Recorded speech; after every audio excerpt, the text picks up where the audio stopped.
Hello, ladies and gentlemen. Welcome to 100 Degrees. I am your host, Patrick Ross. This is the very 78th episode. So last week I started out by thanking some of the fans, and of course I would like to thank them again. Especially those fans in particular. Not gonna embarrass them too much by naming them by name, but PS, RD, especially you TK out there in TO. Thank you for watching every episode religiously. You could almost say obsessively here at 100 Degrees. We do love to thank the fans, so thank you once again.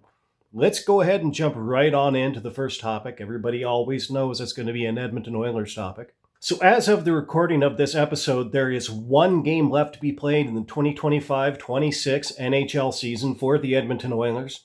Going to wrap up the season here in a couple of days against the Vancouver Canucks. Last night, the Oilers lost 2-1 in a shootout against Colorado. Obviously, okay, that's never the result that you want out of a game, especially in a stage of the season when the Edmonton Oilers still are in the chase for the Pacific Division Championship. But there is a silver lining to this. As it turns out, the road game has now won every single game against the Oilers and the Avalanche this year.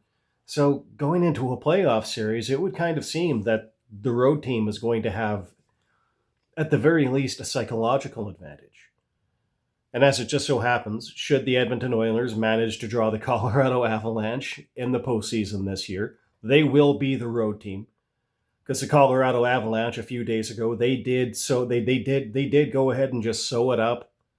They clinched the President's Trophy. They are the best team in the regular season this year. So you would think that a lot of people have to have them as the favorites to win the Stanley Cup. But, when was the last time that the President's Trophy winner went on to win the Stanley Cup? It has been a little while. There's no guarantee of that. There's no guarantee of anything. And, of course, playoff hockey is very different from regular season hockey. Everybody knows that. But last night, the President's Trophy winners, they had to go to a shootout to beat an Edmonton Oilers team that did not have Leon Draisaitl, that did not have Zach Hyman. I would say that there's quite a bit to be said about that. But I'm not really going to dwell on it. Let's move on. Let's talk about the award season that's coming up, because that does seem to be a big part of the talk around the Edmonton Oilers this season. So last week I talked about how, the Oilers, they could make Evan Bouchard just like an undeniable lock for the Norris Trophy by helping him score 100 points. Now, that was before Zach Hyman went out with an injury. I do kind of feel that if we had the full cast surrounding Evan Bouchard at this time, that there was a very good chance that he was going to get to 100 points, but I believe that maybe after last night, I think that he might have 91 or 92 points right now. So, one game left on the season. He needs a minimum of 8 points to get to 100 points. Yeah, okay, that's not going to happen this year. So I feel like you do have to think that, a lot of these writers who vote on these awards, they probably are going to find some way to screw him out of it. Even though he obviously does deserve the Norris Trophy this year. Hey, that's life in the NHL. That's life as an Edmonton Oiler, especially in this era. But of course, there are other awards to be won, and as it just so happens, we do have another Oiler who is definitely in the running for another one. So we're talking about Connor McDavid and the Hart Trophy. And so, as has become thematic surrounding Connor McDavid and the Hart Trophy, seemingly just about like every year of his career, talk has been about how, he doesn't really seem to be speculatively, he doesn't seem to be leading the voting race in terms of who's going to win the Hart Trophy. So they got to talking about this on the broadcast last night, and Bob Stauffer, he had kind of an interesting thing to say about it, and he just kind of said, well, maybe there's a bit of Connor McDavid, like Connor McDavid fatigue in the league right now. And while I do think that's kind of a really shitty decision, that's like a really shitty reason to make a decision on the Hart Trophy, other than you're tired of the best hockey player in the world being the best hockey player in the world. And there is no doubt that Connor McDavid remains the best hockey player in the world right now, and he is definitely the most valuable guy to his team of any guy in the NHL. So a lot of people are talking about, well, maybe the Hart Trophy should go to Macklin Celebrini this year. You kind of look at the point differential between him and the number 2 scorer on the San Jose Sharks. Yeah, and it's a pretty wide margin. But at the same time, the number 2 scorer on the San Jose Sharks is Will Smith. There's a pretty wide margin between Connor McDavid and the number 2 scorer on the Edmonton Oilers. And the number 2 scorer on the Edmonton Oilers actually happens to be Leon Draisaitl. A little ways behind him, you have Evan Bouchard. Just like the amount of internal competition in the Edmonton Oilers compared to on just about any other team in this league, it's head and shoulders above the rest. There's no question.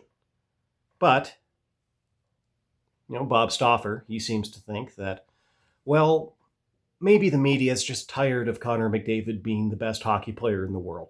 Maybe the league is just tired of Connor McDavid being the best hockey player in the world. And I think that if you're Connor McDavid, like Craig McTavish said last night, I think he phrased it a little bit differently than the way I would phrase it. He said that you don't get to be a player like a Connor McDavid or a Wayne Gretzky without having a little bit of an ego. I think that I would phrase it a little bit differently. I don't really think that Connor McDavid has a big ego, but I think that he has a lot of pride in what he does as a hockey player. And I think that as a hockey player with a lot of pride in what you do, yeah, you're bound to be a little bit annoyed at something like this. But at the same time, I also think that it is tremendously a huge psychological asset for Connor McDavid. Because if the league is just tired of you, if the league is tired of you being so damn good, if the league is just tired of you being so much better than every player on the ice every night, game in and game out, it seems to me like that is something that you can lean into. You can definitely use that. You could just basically say it's okay, well, you didn't like me when I was like this. Yeah, go out and just do something that makes the entire league, be able to look at the entire league and just say, how do you like me now? It does remind me of something that I said on this podcast a few years ago, and I think that now, of all times, it's especially true.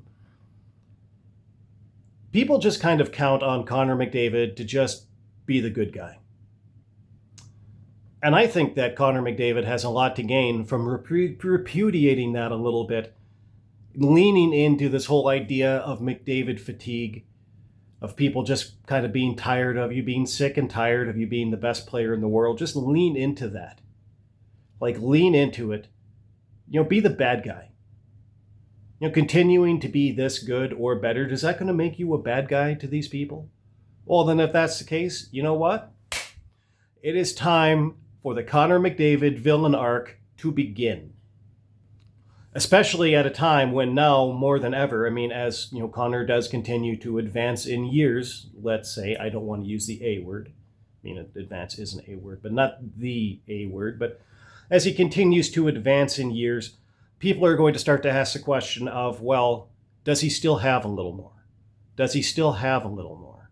Well, I kind of feel like if the league is tired, if the league is sick and tired of Connor McDavid being the best hockey player in the world right now, if Connor McDavid can find just a little bit more, I think that he can really give them something to cry about. And I'm 10,000% here for that. Because you have to look at what this player and this team have done for the last 2 seasons. Gone to the Stanley Cup final. Admittedly, gone to the Stanley Cup final and not won, but gone to a Game 7, but gone to a Game 6. So with Connor McDavid, as a matter of fact, if Connor McDavid and every single other team player on this team can find that just a little bit more to give, to really give the league something to really cry about, well, what does that get you? Actually, it gets you the only trophy that is really even worth talking about at the end of any NHL season. When it comes down to it, the Norris Trophy, that's pretty nice. The Hart Trophy, yeah, that's pretty cool. But when it comes down to it at the end of the season, there's only one trophy that really matters, and that is the Stanley Cup. And I kind of feel like if Connor McDavid can just lean a little bit more into this McDavid fatigue that people are talking about, and really focus on giving this league something to cry about, you would have to think that's got to get him a Stanley Cup.